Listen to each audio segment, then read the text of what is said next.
I think, like, one of the reasons that we get into this mentality is, obviously because I think we are taught to think this way. There is an aspect of, absolutely, it's a cultural thing that kind of, a lot of us buy into this belief. But I think it's also that we think that for some reason we can go from not doing anything at all to being able to do all of the things overnight. Yeah, when you've not done anything. Yes. Before. Exactly. Like, why do you expect that of yourself?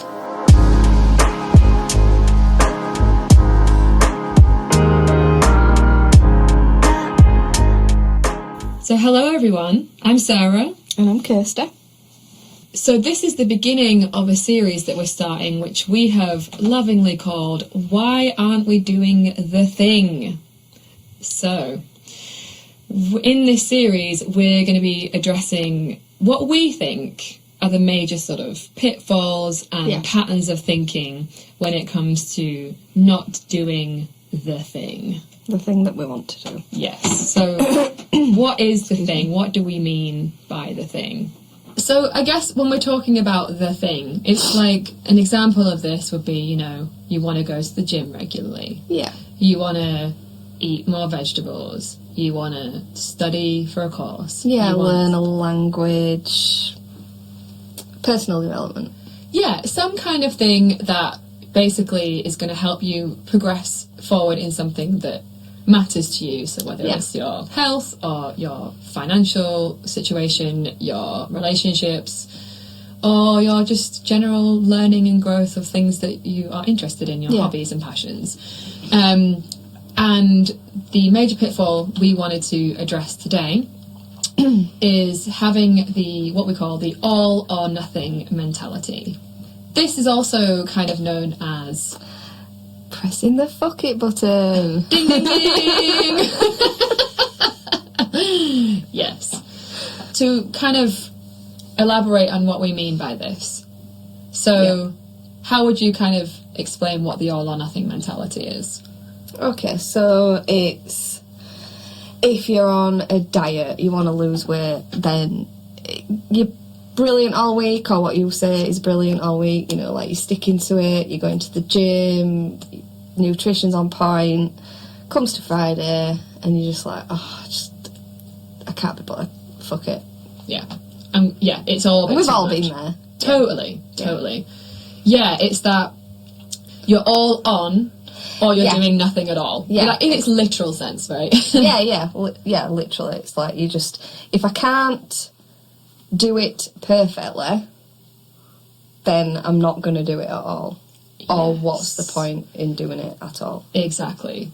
So hopefully that kind of illustrates what we mean by having that mentality, and what we want to sort of impress upon you is why this might be stalling your progress. Yeah. Because the thing is, it's a really natural and understandable position to have. I think it's really, really common to sort of feel like I need to just do it all. And even people attach their identity to it, don't they? It's like, oh, I'm an all or nothing person. I do everything. And I guess the question in my mind is like, how is that working out for you? Yeah, because even when you're saying it just then, it's like, well, why would you want to be an all or nothing person? Yeah. Like if you really think about what you've just said. Yeah, it's true. And I think that you're either on, like crazy, running around like doing everything, working all hours, God sends, blah, blah, blah, or nothing. Like, for example, like you get to Friday, and what you've done is hard. You've perceived it as hard because you've stuck to all these things, and then it's like it's just too much effort.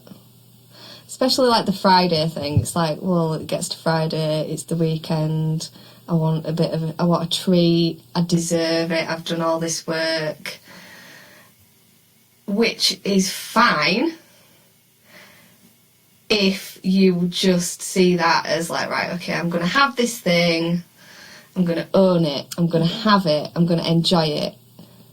but then don't punish yourself for it, because if you try and punish yourself for it, then you really have hit the fuck it button. Yeah. Because you're like, well, I've not been perfect, so fuck it. Yes.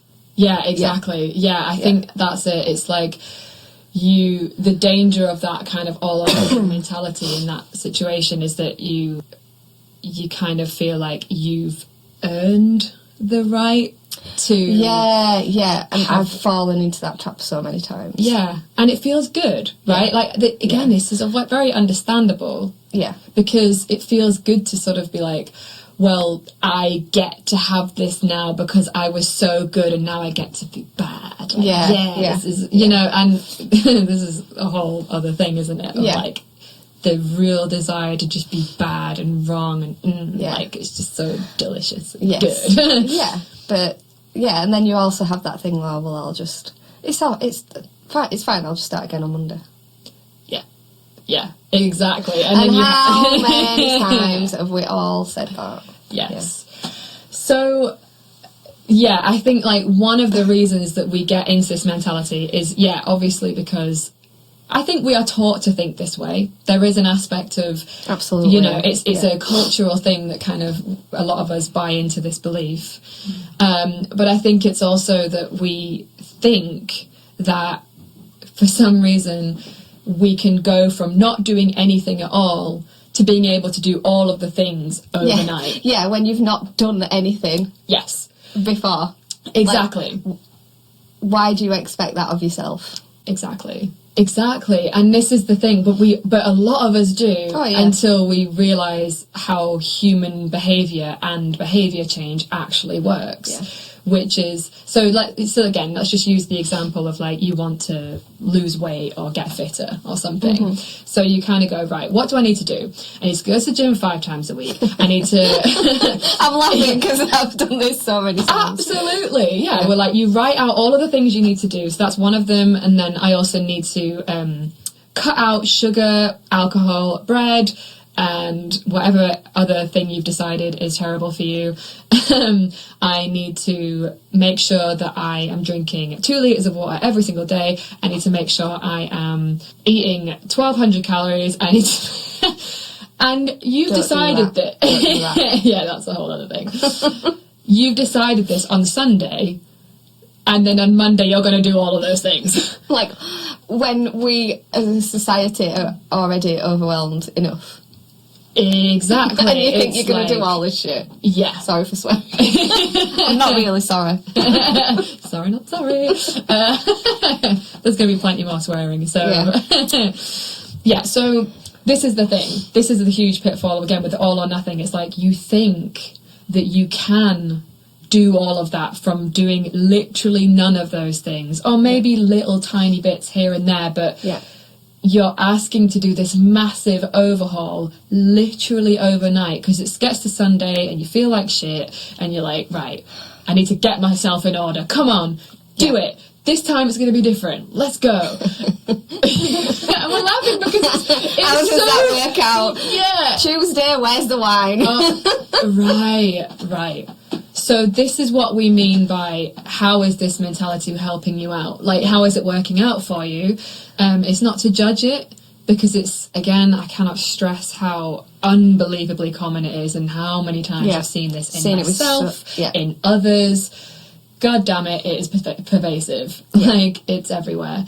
So, so this is why, we want to kind of talk about this and what you can actually do to break out of this mentality. Yeah. And I think one of the things is to recognise the nature of human behaviour and behaviour change, like I've already alluded to, around not expecting yourself to do every single thing on day one. Yeah. So, breaking it down into small steps into yes, totally. So you baby steps. You pick one of those things instead of the water, the food, the whatever. You say it's the gym, just for argument's sake, and you decide to go 1 or 2 times that week, and that's it. Yeah. And this is hard. No, I feel like... I'm like, set the bar low. Yeah. Set the bar low. Yes. So here's the tricky part. when it comes to that Sunday and you're feeling like shit, you're so desperate to just be like, I can't do this anymore. I need to change now. Yeah. And it's born out of impatience, but also it's deeper than that, isn't it? It's not just, there is a bit of impatience, but it's also desperation. It's desperation. Desperation. Yes. Why do you think, like, all these diet books are #1 bestsellers? The Dukan diet, whatever, Atkins. They are feeding on your desperation. Yeah, absolutely. It's that magic pill. Yeah. It's going to solve all your problems overnight, and you're going to see a change. Have you ever tried to stick to one of those? Yes. Unfortunately. It's, bad. It's bad. It's you grim. feel It's off. grim. Oh, Yeah. God. Yeah, it's grim. This is it. Yeah. Which comes to another point that I won't go too much onto. But Yeah, we'll come to that. The enjoyability aspect of it, right? That's so important, and we don't realise that it has to be, that it can actually be pleasant. It doesn't have to be awful. Yeah. But yeah, we'll come to that and again. we definitely need to come back to that. So that's freaking important. Yeah. So yeah, what were we saying? We were talking about this sort of, the belief that you need to do everything overnight, and why this is hard, and how much compassion and empathy I have for not wanting to do things slowly. It's like the amount of times, I've heard it twice this week actually, of I get frustrated when I don't see results quickly. Yeah. Right? And I was like, oh, I so get it. Yeah. I hear you. I hear it all the time. And I love you and I get it. Yeah. Here's the problem. Like, you can try and do all of the changes overnight. Yeah.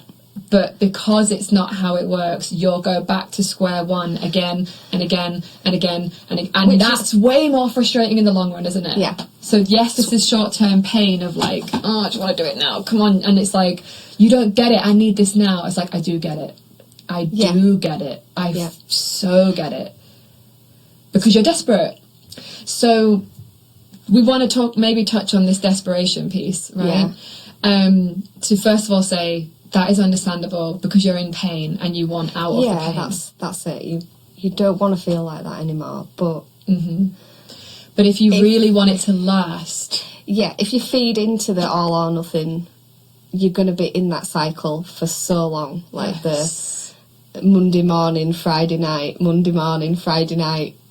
You know the cycle, and not seeing results actually. So even though in the short term you feel like, yes, I'm on it and I'm great and everything's great, because you keep going back to square one, your progress is actually a lot slower. So this is the piece, isn't it? Yeah, absolutely. I know exactly what you're going to say. Yeah. So it feels like what we're suggesting is the slower approach, but in the long run it actually isn't, because you've now set a foundation that's really solid that you can build upon, rather than build quick but break. There's no foundation, so it just crumbles again and again. And it's the baby steps. Make it easy. You know, like prove to yourself that you can do it. Yes. It's like, right, I'll go to the gym once this week. It's one more time than you went last week. Yes.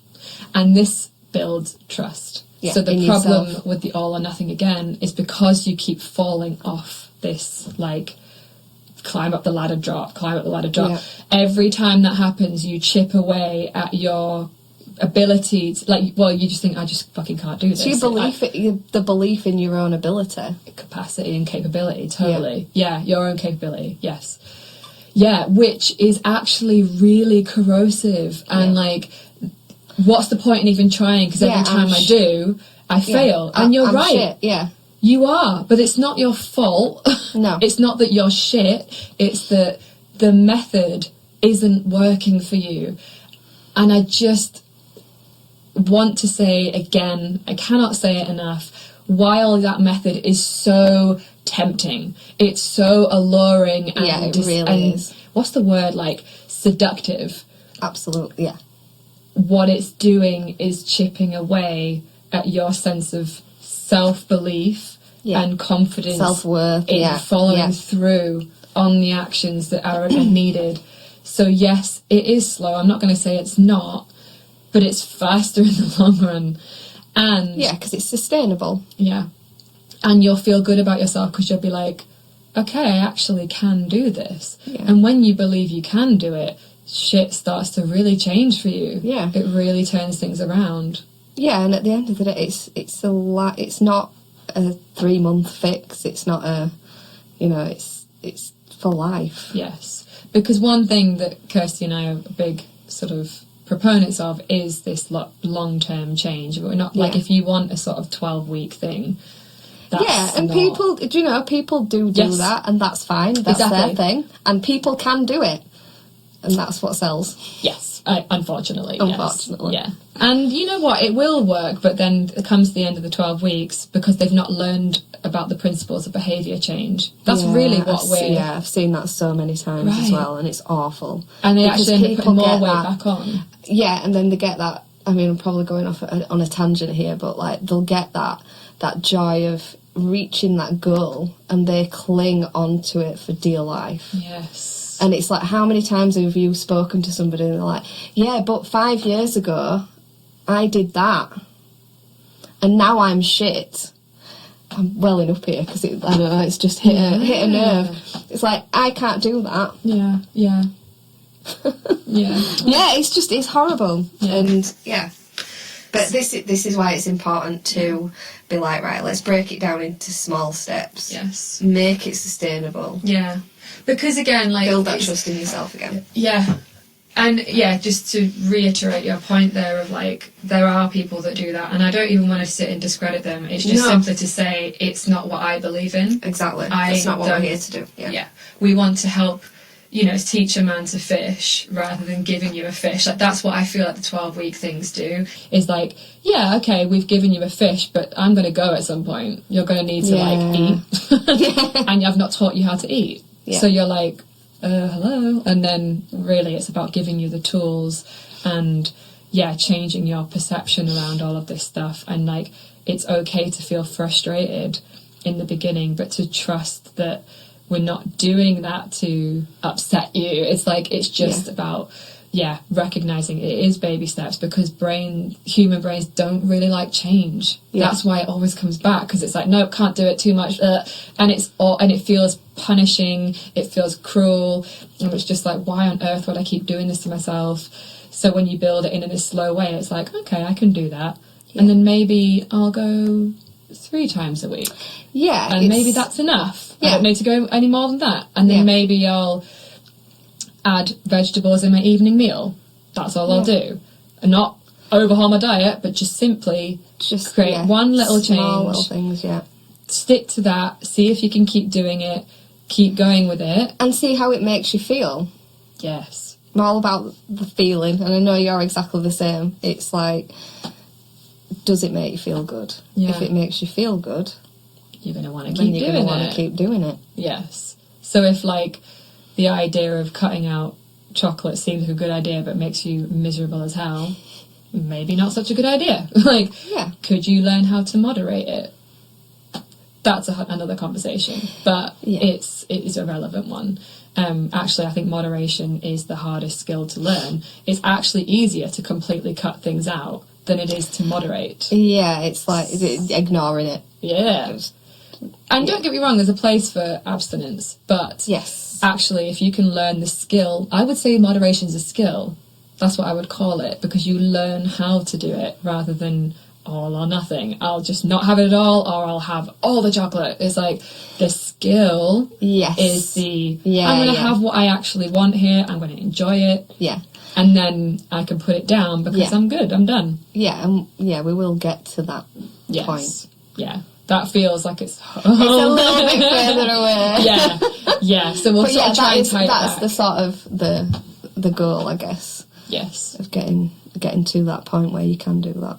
Yeah, absolutely. That's the goal. Because once you're there, then everything gets easier. But it's a process, and that's really what this is all about, is building up to that.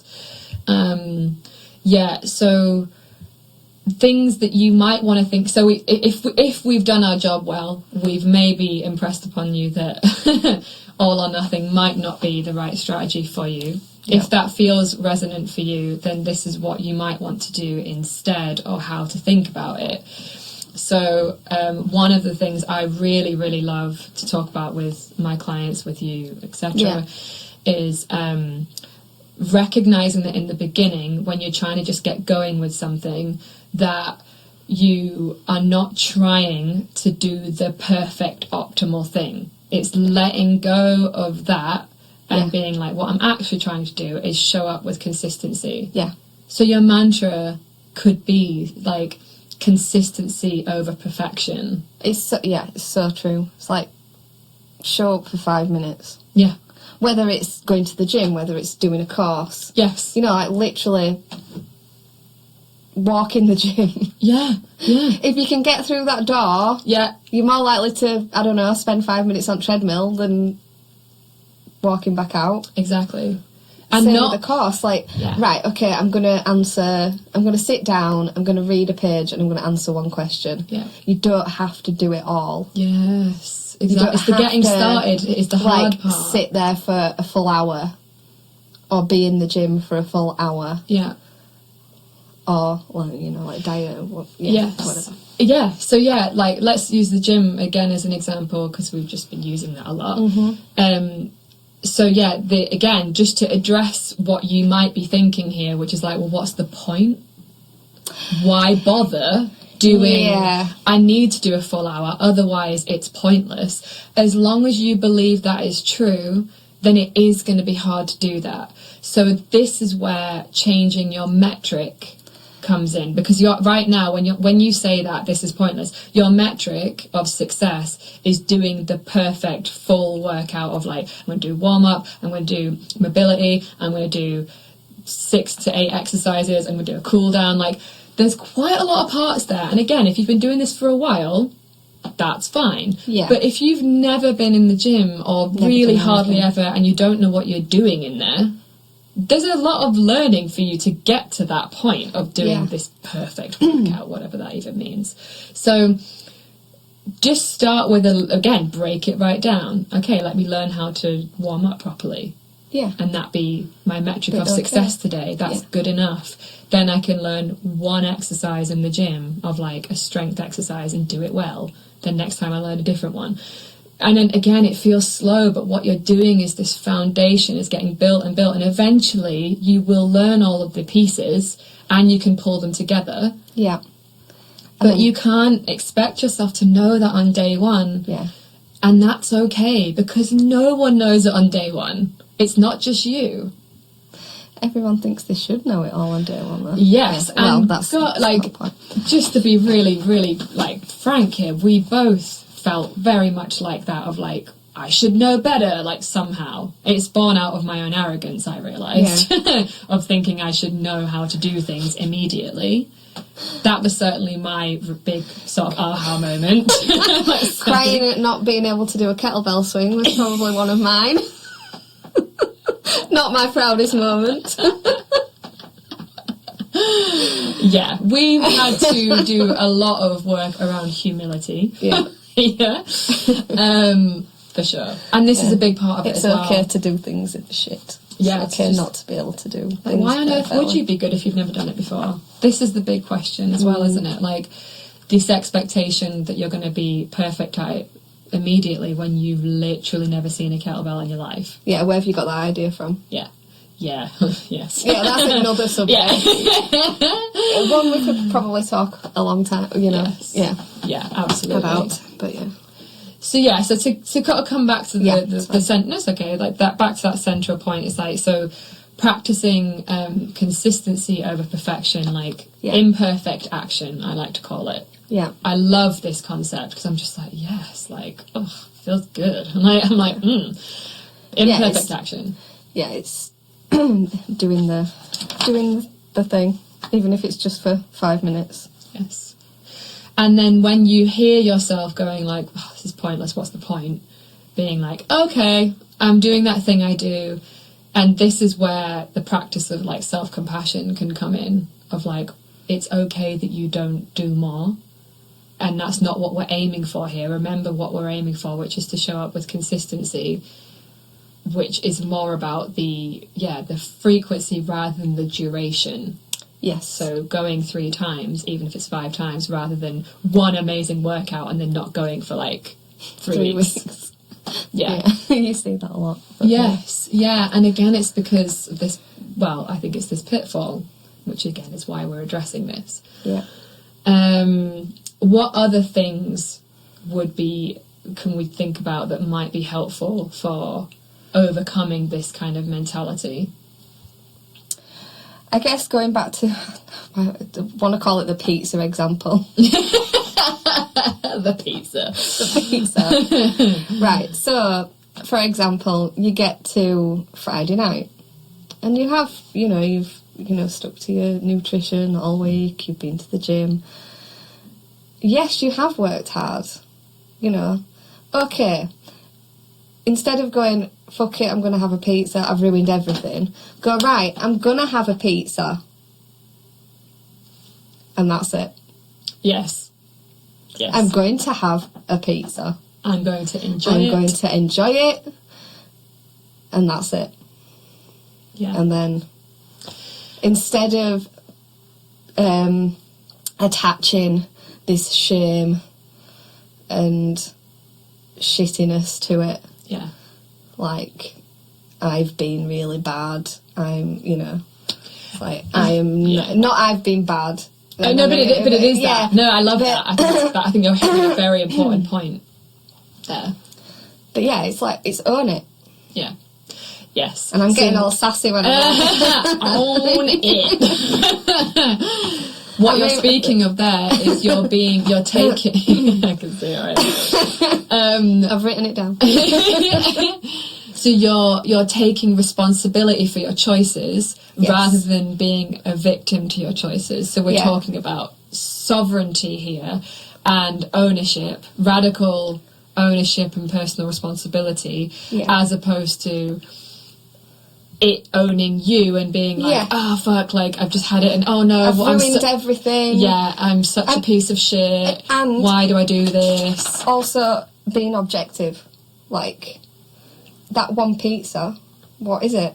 It's one pizza. Yes. In the grand scheme of things, isn't ruining your progress. It really isn't. What is ruining your progress is having the pizza, and then having the wine, and then having the chocolate, and then the next day being hungover to shit, getting a McDonald's, then you're like, I'm going to have a nap. Have you been following me around? It's the ongoing, well, I've ruined it now, so I may as well go all the way in. Yes. Because it's this thing of like, somehow it doesn't count anymore because I've ruined it, quote unquote, if you can see this. Yeah. I may as well just keep ruining it because I'm already there. There's no more damage. Yeah, the damage is done. Yeah, the damage is done. You've broken that trust with yourself. Yes. But if you'd have owned it and gone, no, I'm going to have a pizza because I want a pizza and I'm going to enjoy it, then you're trusting in your own decision. Yes. In that. Yes. And that I actually can just have this pizza, enjoy it, and leave it at and that. then that's it. Yeah. I will say that takes practice. Yeah. And there is steps to that. Yeah. But again, a lot of practice. Yeah, a lot of practice and a lot of... there is some things that go into that to get to that point. But yes, that would be the ideal point to get to. Again, this moderation, really, what we're talking about. There are steps to that. But yeah, I really, really love that point. And I do want to touch upon the being bad piece. Okay. Because it's a big one. It's a doozy. Don't know why I turned into like... I have no idea where that came from. Okay. She's got posh rice on. That's right. So this like... the deliciousness of feeling bad. And it's like, oh yeah, do you know what we should do? Let's go and get a takeaway. Yeah, should we do this? Oh, yeah. And it's this scheming.